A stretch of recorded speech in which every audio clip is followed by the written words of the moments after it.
জানেন, আপনি যখন মারা যাবেন, মুনকার নকির আসার আগে আরেকটা ফেরেশতা কবরে আসবে, যার নাম রুমন। সে আপনাকে বসাবে, বলবে লেখো, উকতুব আমালাক, তোমার ৬০ বছর কি কি করেছো প্রত্যেকটা মুহূর্ত লিখে দাও। ৭০ বছর যা যা করেছো সব লিখে দাও। ৯০ বছর যা যা করেছো সব লিখে দাও। আপনি জীবনে একটা বাজারের লিস্ট লেখেন নাই, আপনি জীবনে একটা দোকানের হিসাব লেখেন নাই, আপনি ট্যালেন্ট ছাত্র ছিলেন, শুধু লিখতে বিরক্ত লাগে বলে আপনি ফার্স্ট ক্লাস পান নাই কলেজে, ইউনিভার্সিটিতে। আপনাকে ৬০ বছরের লেখা লিখতে হবে।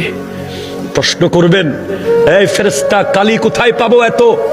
বলবে মুখের থুতুকে কালি বানাও। কলম কোথায় পাবো?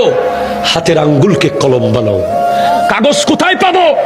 গায়ের কাফনকে কাগজ বানাও। লিখে দিতে হবে। নামাজ পড়েছেন, কলম চলবে দ্রুত। রোজা রেখেছেন, কলম স্পিডে চলবে।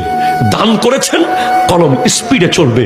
মা বাবার খিদমত করেছেন, কলম দ্রুত চলবে। সুদ খেয়েছেন, কলম চলবে না।